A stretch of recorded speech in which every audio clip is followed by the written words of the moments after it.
Nous revenons dans l'Exode, dans la période de l'histoire que vous avez entendue tantôt dans la lecture qu'André nous a fait. Nous sommes dans le désert avec tout le peuple, les anciens esclaves qui sont sortis de l'Égypte. Et le Seigneur a quelque chose à leur dire. J'ai fait plus que vous sortir de l'esclavage, j'attends quelque chose de vous. Et il communique surtout par Moïse, celui qui a été le libérateur bien involontaire de l'Égypte. Ça fait que nous allons lire Exode 24 à partir du verset 15. Et nous allons prier le Seigneur avant cette lecture. Seigneur, nous te sommes tellement reconnaissants d'avoir trouvé quelqu'un pour écrire tes paroles, de pouvoir lire ce que tu as dit à Moïse il y a 3000 quelques années, et que cette parole, elle est éternelle, elle est pour nous aujourd'hui à Québec, dans la profondeur de nos vies. Seigneur notre Dieu, reviens nous parler. Par ton Esprit Saint, viens inscrire ta parole dans nos cœurs et allume le feu de ta parole comme tu l'as fait sur la montagne du Sinaï. Au nom de Jésus. Amen. Exode 24, verset 15. Moïse monta sur la montagne qui fut recouverte par la nuée. La gloire de l'Éternel reposa sur le mont Sinaï, et la nuée le recouvrit pendant 6 jours. Le 7e jour, l'Éternel appela Moïse du milieu de la nuée. La gloire de l'Éternel avait l'apparence d'un feu dévorant au sommet de la montagne aux yeux des Israélites. Moïse pénétra au milieu de la nuée et continua de gravir la montagne. Il y resta 40 jours et 40 nuits. L'Éternel dit à Moïse, « Ordonne aux Israélites de m'apporter une offrande. Vous la recevrez pour moi de tout homme qui la fera de bon cœur. Voici ce que vous recevrez d'eux en offrande. De l'or, de l'argent et du bronze, des étoffes teintes en bleu, en pourpre, en cramoisi, du fin lin et du poil de chèvre, des peaux de bélier teintes en rouge et des peaux de dauphin, du bois d'acacia, de l'huile pour le chandelier, des aromates pour l'huile d'onction et pour le parfum odoriférant, des pierres d'onyx et d'autres pierres pour la garniture de l'éphod et du pectoral. Ils me feront un sanctuaire et j'habiterai au milieu d'eux. Vous ferez ce tabernacle et tous ses ustensiles d'après le modèle que je vais te montrer. » Et vous voyez que le passage qui suit parle de l'arche d'alliance dont nous parlions ici le mois dernier. Le centre de l'habitation. Oui, chers frères et sœurs, en Jésus-Christ, les chapitres que nous avons devant nous, de 25 à 30 du livre de l'Exode, sont remplis de belles images, des images fascinantes. Dieu prend plaisir à utiliser des aides visuelles pour nous enseigner des vérités spirituelles profondes. Dieu a commandé à Moïse de construire une tente spéciale de grande dimension au milieu de son peuple. Et nous le rappelons, c'était au milieu du désert. Ce sont les descriptions de cette tente, de ce que la tente contient et de ce qui entoure la tente que nous allons examiner rapidement aujourd'hui. Dieu a d'abord délivré, comme on disait tantôt, Israël de son esclavage en Égypte. Ensuite, il les a conduits au Sinaï pour faire alliance avec eux. Et ensuite, il a voulu demeurer au milieu d'eux. On peut résumer le livre de l'Exode en 3 moments, 3 mots. Libération, communion, habitation. Nous allons nous concentrer sur cette 3e étape, l'habitation. La tente et son emplacement étaient divisés en plusieurs parties, premièrement, et contenaient différents objets. des rideaux, un autel pour les sacrifices, une grande cuve, un porte-lampe en or, une table pour mettre du pain, un autel en or pour l'encens, et bien sûr, ce que nous avons vu l'autre fois, le centre, le summum, l'arche d'alliance. Chacun de ces objets symbolise une vérité profonde que Dieu veut nous enseigner. C'est pas seulement pour dire c'est beau chez l'Éternel, ça veut dire beaucoup. Commençons maintenant par examiner l'emplacement de la tente dans son ensemble. Quelle bonne nouvelle! Dieu vient habiter au milieu de son peuple. Il les a pas juste poussés en dehors de l'esclavage et dit « Je suis chez moi, chez vous ». Donc, son lieu d'habitation, c'est un sanctuaire, c'est une maison, et c'est la copie d'un modèle. Rentrons dans ce sanctuaire. Cette tente, c'est d'abord un sanctuaire. Au verset 8, nous lisons « Ils me feront un sanctuaire ». Verset 8 du chapitre 25. Dans la Bible, le mot en hébreu, « mikdash », ça veut dire quelque chose de saint. Dieu a voulu que son lieu d'habitation soit saint, séparé du reste. C'est un lieu de pureté, où le péché, non, pas de place pour le péché. Pourquoi? Parce que Dieu qui est venu y habiter dans cette maison, il est saint, il est pur. Il ne peut pas être contaminé par le contraire de lui, par le péché, par la corruption. Comment est-ce que c'est possible de garder un lieu saint alors que Dieu est venu s'installer en permanence sur terre au milieu d'un peuple pécheur, rebelle, obstiné, qui n'arrête pas de dire « on retourne d'où on vient, Dieu nous a envoyés ici pour notre malheur », ce que nous entendons encore aujourd'hui d'ailleurs. Dieu a prévu toute une architecture, et toute une liste de cérémonies pour que des hommes pécheurs puissent se rendre jusqu'à sa maison sainte. L'emplacement révèle déjà, ça reflète la sainteté du sanctuaire.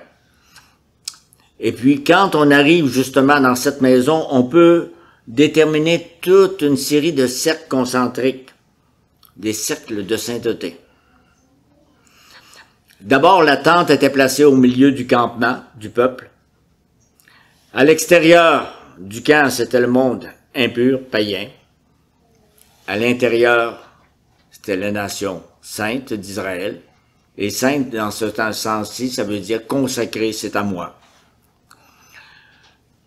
Puis, autour de la tente, il y avait une protection. Une grande et haute clôture qui protégeait l'intérieur. On a ça autour de nos grands terrains institutionnels ici. Tout Israélite pouvait entrer par la porte pour offrir un sacrifice, mais on devait rester dans une zone qu'on appelle le parvis.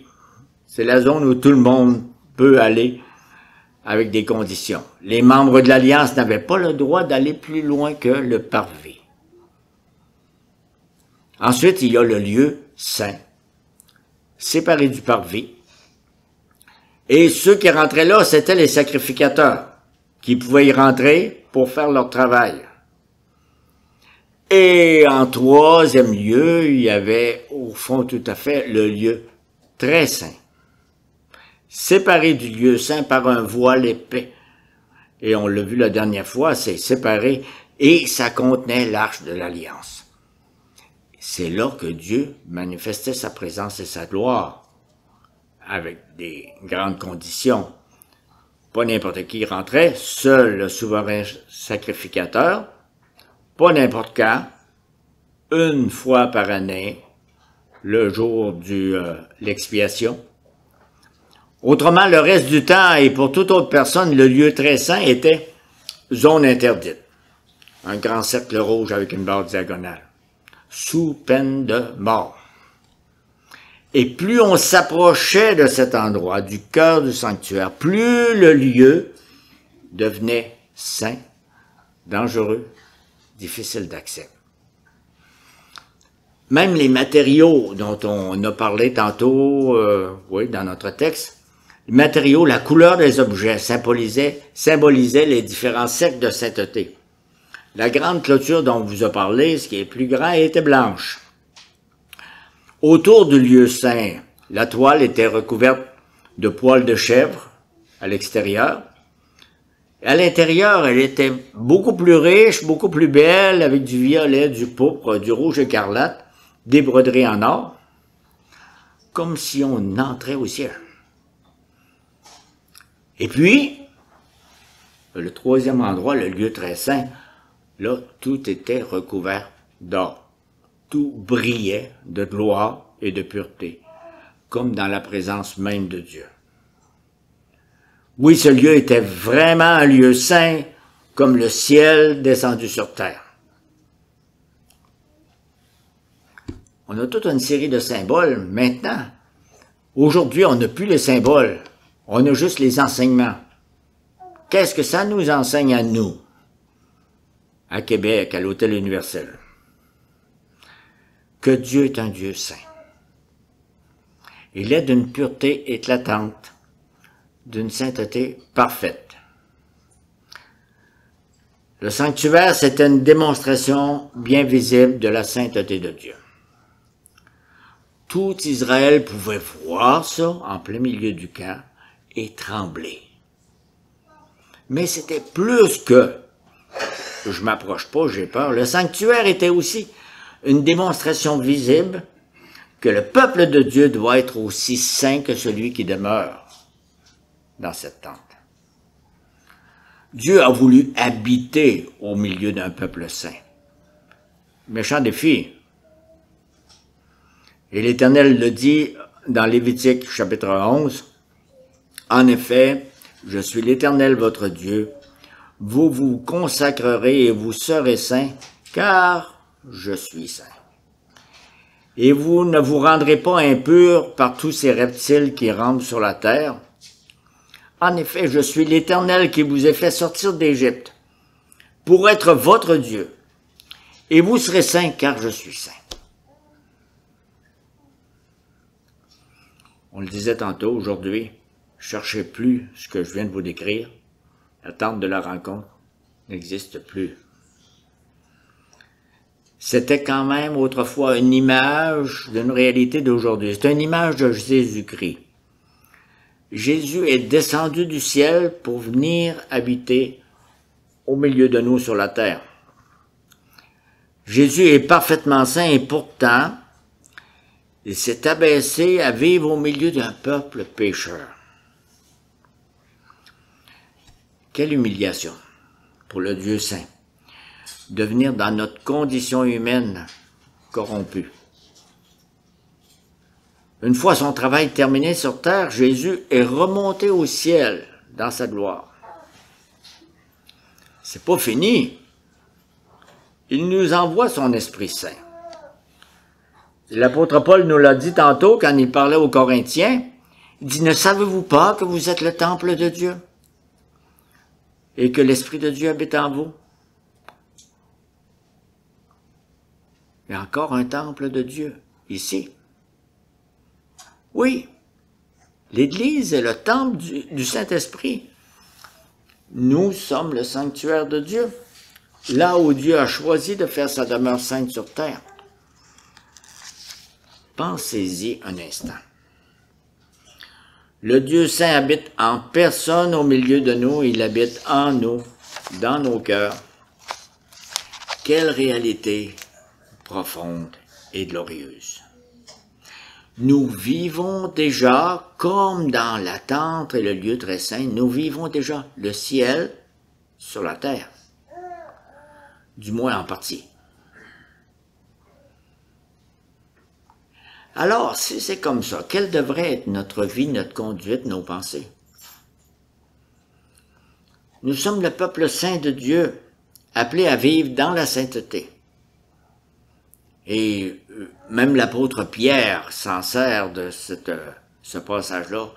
Il nous dit dans 1 Pierre chapitre 1, « Au contraire, puisque celui qui vous a appelé est saint, vous aussi devenez saints dans toute votre conduite.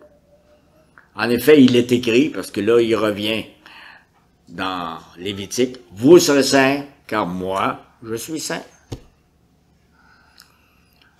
L'Épître aux Hébreux dit quelque chose de semblable, « Recherchez la progression dans la sainteté. Sans elle, personne ne verra le Seigneur. »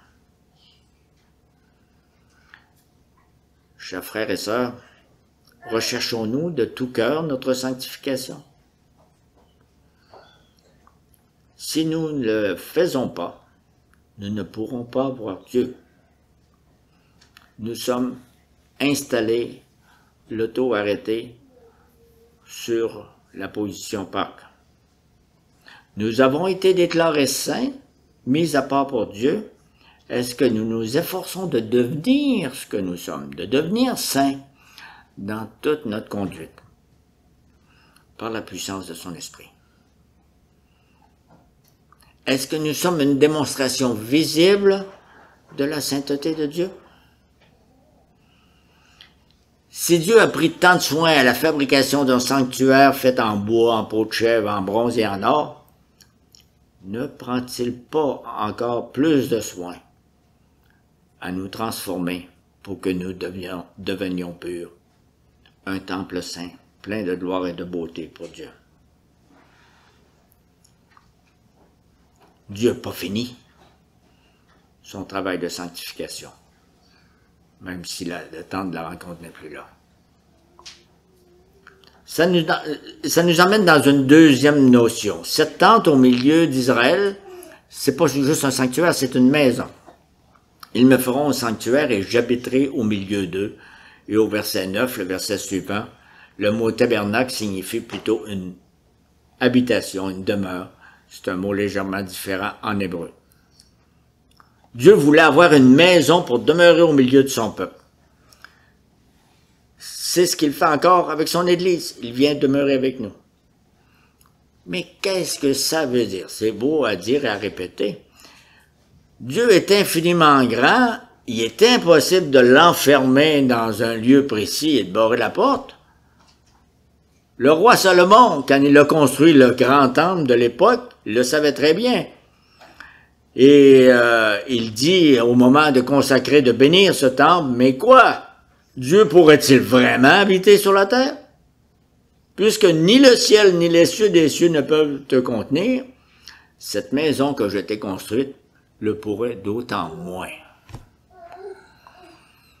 Donc celui qui a construit le temple, le plus beau, le plus grand, mieux que son père aurait pu faire, il savait très bien que c'était pas une place pour enfermer Dieu. Oui, Dieu est trop grand pour être contenu dans une maison. Il est présent partout. Pourtant, il a bien voulu se faire présent d'une façon toute spéciale au milieu de son peuple. Et ceci, c'est le but ultime de notre salut. Parce que Dieu n'a pas délivré son peuple de l'Égypte juste pour qu'ils soient libérés de leur misère et ensuite d'avoir la liberté de faire tout ce qu'ils voulaient. Dieu les a libérés pour faire alliance avec eux, pour vivre en communion avec eux et pour habiter avec eux. On l'a lu tantôt dans le texte qu'André nous a lu, « J'habiterai au milieu des Israélites et je serai leur Dieu. Ils reconnaîtront que je suis l'Éternel, leur Dieu, qui les a fait sortir d'Égypte pour habiter au milieu d'eux. » On s'aperçoit ici que le grand message de la Bible, et ça, il faut faire une petite mise au point par rapport à ce qu'on entend du grand message de la Bible, c'est pas seulement la venue de Jésus-Christ pour nous délivrer de nos péchés, de notre misère. Le grand message de la Bible, c'est que Dieu nous délivre par Jésus-Christ il y a un pour là-dedans, il y a une intention, pour faire de nous son peuple, pour qu'il soit notre Dieu et pour qu'il vienne habiter avec nous par la présence de son Esprit. Et ce thème-là, vous l'avez dans l'Exode et continuez jusque dans l'Apocalypse. Je vous lis une phrase de l'Apocalypse. « Quand la nouvelle Jérusalem descendra du ciel, elle habitera, Dieu va habiter son peuple pour toujours. Apocalypse 21, il habitera avec eux, ils seront son peuple, et Dieu lui-même sera avec eux. Ne soyez pas en peine pour dire si on avait été des Israélites dans le désert, que ça aurait été beau de voir la fumée et le feu au-dessus du Saint des Saints, de l'Arche de l'Alliance. Ça s'en vient. Nous aurons, vous aurez, beaucoup mieux qu'eux. Parce que la tente représente la sainteté de Dieu. Mais elle représente plus, elle représente la grâce de Dieu. Dieu impose des limites, il met des barrières, il indique zones dangereuses, car il est saint. Mais en même temps, il a prévu une porte d'entrée. Il a préparé un moyen d'entrée pour que son peuple vienne le rencontrer et vienne l'adorer. N'oublions pas qu'il y a un nom qu'on lit. La tente est appelée la tente de la rencontre. Quelqu'un qui rencontre quelqu'un. Dieu vient habiter au milieu de son peuple pour nous rencontrer. Il vient vivre avec son peuple, il marche avec eux. Dans le désert, Israël faisait du camping sur la tente. Dieu a fait du camping avec eux. Parce que sa tente suivait leur tente. Chaque jour, dans leurs inquiétudes, les Israélites pouvaient regarder au milieu du camp et voir la représentation de la présence de Dieu au milieu d'eux. Celui qui les avait délivrés d'Égypte était encore avec eux, même s'il y en a plusieurs dans la gang qui disaient le contraire.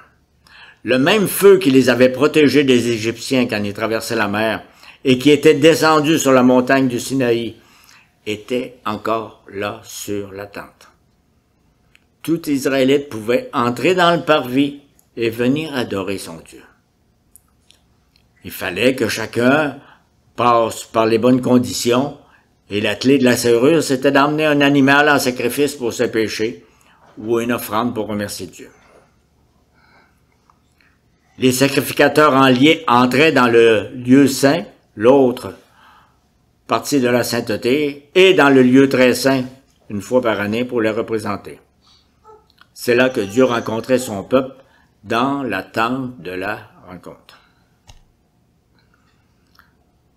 Oui, Dieu est saint. Il ne tolère pas le péché dans sa présence. En même temps, c'est un Dieu plein de grâce. Venir dans sa présence nous procure sa grâce. Dieu a prévu un moyen pour aider les pécheurs, les malades, les affligés, pour les soulager de leur fardeau. La tente de la rencontre était remplie d'images et de symboles qui représentaient visuellement la grâce de Dieu. C'était pour aider Israël dans leur faiblesse. On offrait des sacrifices pour les péchés, Dieu les acceptait les sacrifices. On faisait brûler de l'encens qui montait au ciel pour symboliser les prières du peuple que Dieu entendait. N'est-ce pas encourageant de savoir que nos prières sont entendues? Le porte-lampe montrait que Dieu était leur lumière sur la route. C'était toute une série de symboles utiles pour dire « Vous pouvez continuer à marcher, il y a de quoi au bout ». Le pain sur la table montrait que Dieu les fortifiait et prenait soin d'eux dans leurs besoins. Là, on fait un résumé très rapide. On pourrait faire une prédication sur chaque élément, chaque phrase. Parce que ces éléments-là sont présents aujourd'hui en Jésus. Et tout cela est tellement encourageant. Oui, la maison de Dieu sur terre est un signe de la sainteté de Dieu. Elle était aussi le signe de sa grâce. C'est un encouragement puissant à venir puiser dans l'abondante fontaine de la grâce. Dieu demeure parmi son peuple, il ne détruit pas par le feu ceux qui se repentent, qui apportent des sacrifices pour leurs péchés et qui viennent devant Dieu pour le remercier. Et tout cela que nous racontons, c'était une histoire, on vous dirait, ça fait un peu plus que 2000 ans, un peu plus que 3000 ans, mais c'est encore bien plus vrai aujourd'hui. Parce que nous lisons dans l'Évangile de Jean, chapitre 1, la parole s'est faite homme, elle a habité parmi nous, pleine de grâce et de vérité. et nous avons contemplé sa gloire, une gloire comme celle du Fils unique venu du Père. Jésus-Christ, le Fils de Dieu, il est venu habiter parmi nous. Il est venu accomplir le symbole de l'attente de la rencontre. Il est venu à notre rencontre plein de grâce et de vérité, brillant de la glorieuse présence de Dieu sur terre. Nous avons la porte d'entrée. Nous avons Jésus-Christ. Nous avons notre souverain sacrificateur, Jésus-Christ, qui s'est présenté pour nous dans le sanctuaire céleste. Nous avons son sacrifice parfait offert une fois pour tous nos péchés. Nous avons reçu le Saint-Esprit. C'est lui qui a fait descendre la maison de Dieu sur terre. Quel beau message! Dieu désire être présent dans nos vies. Il nous accompagne comme si on était avec Moïse. Il marche avec nous. Il veut vivre en communion avec nous. L'attente de la rencontre était magnifique, de richesse et de beauté. Mais nous n'avons plus besoin de cette tente, parce que Dieu a fait de nous son temple, encore plus magnifique. Il nous rencontre là où nous sommes. Quand nous sommes réunis comme maintenant en Église, il se fait présent de manière toute spéciale. Réjouissons-nous de venir ensemble dans sa présence. Il y a un troisième élément qui nous dit que c'est la copie d'un modèle.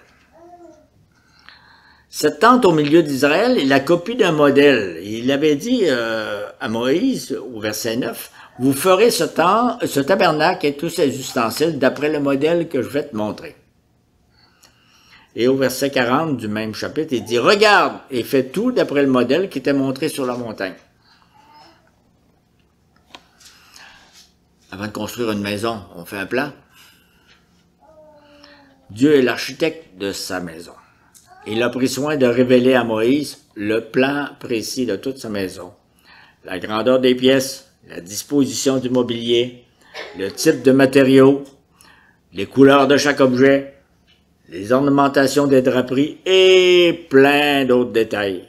Allez les lire. Dans le fond, je connais des gens qui se sont amusés à reconstituer une maquette de la tente de la rencontre, puis ils ont assez d'informations pour le faire. On disait juste que avec quoi étaient faits les anneaux pour accrocher les rideaux. Pour aider Moïse, Dieu leur a montré un modèle visuel en 3 dimensions. Et les ouvriers devaient suivre exactement ce modèle jusqu'au détail des anneaux et des crochets. Cette maison est un lieu d'adoration. Dieu n'a pas laissé à son peuple la liberté de décider « Vous allez m'adorer comme vous le voulez ». Parce qu'on ne peut pas adorer Dieu n'importe comment, comme on pense que c'est bon de le faire. Nous devons adorer Dieu comme il le dit, il le prescrit dans sa parole. Et là, ça nous amène à penser à comment, à ce moment-ci, comment les gens, nos frères et sœurs chrétiens, adorent Dieu. Beaucoup de chrétiens, beaucoup d'églises se posent des questions sur l'adoration. L'élément clé pour adorer Dieu, c'est pas la qualité musicale, c'est pas l'ambiance, c'est pas le bon accueil. C'est tous des éléments importants, mais l'élément clé, c'est la présence de Dieu au milieu de nous. La tente de la rencontre est un endroit où les Israélites devaient s'incliner devant la présence de Dieu, pour lui rendre toute adoration et toute louange, et pas le faire n'importe comment. Cependant, cette tente, comme tout ce que nous venons de parler, avec tous ces objets, était seulement qu'une copie du modèle céleste. C'était pas le ciel sur terre, c'était pas vous sortez de l'Égypte et vous allez voir le ciel dans le désert. L'auteur de l'Épître aux Hébreux, un peu plus loin, nous dit que les croyants de l'Ancien Testament, ce qui veut dire les croyants qui étaient là, célébrait un culte qui n'est que la copie et l'ombre des réalités célestes. Hébreux chapitre 8. Moïse en avait été averti alors qu'il allait construire le tabernacle. « Regarde, lui dit le Seigneur, et fais tout d'après le modèle qui t'a été montré sur la montagne. » Je ne sais pas ce qu'on aurait fait à la place de Moïse, je m'imagine un peu. Le Seigneur dit, fais tout, là, ça va être à mon goût, comme je te le dis, mais c'est juste un modèle. Fais tout, mais le meilleur va venir en Jésus-Christ. L'Épître aux Hébreux cite, justement dans ce qu'on venait de dire, Exode chapitre 25. Parce qu'Israël avait seulement une ombre, une image, une copie du vrai modèle. Nous avons mieux qu'eux autres. Nous avons la pleine réalité, parce que nous avons Jésus-Christ, descendu du ciel, remonté au ciel, dans le vrai sanctuaire. Tout ce qui était en symbole fait par la tente, c'est pleinement accompli en Jésus-Christ. Retournez pas au Sinaï pour trouver cette belle tente de la rencontre. Allez dans la parole pour rencontrer notre Dieu en Jésus. Parce que justement, vous l'avez entendu, puis moi aussi, puis des fois on y pense, on serait tenté de dire, ils avaient au moins quelque chose de visible, de tangible, des symboles, des images, des illustrations, gang de chanceux. Rappelons-nous que nous avons toute la richesse de tous ces symboles en Jésus. Nous sommes beaucoup plus riches que nos ancêtres israélites. Il ne faut pas les envier, dire « je vais retourner 3000 ans en arrière ». Aujourd'hui, Dieu se fait présent parmi nous, par sa parole, par son esprit, pour nous donner toute la richesse qu'il voulait montrer dans l'attente de la rencontre. Nous avons aussi les sacrements qui sont des signes visibles de sa grâce. Toujours des signes. Tout cela nous suffit pleinement pour nous permettre d'adorer Dieu comme il le veut en esprit et en vérité.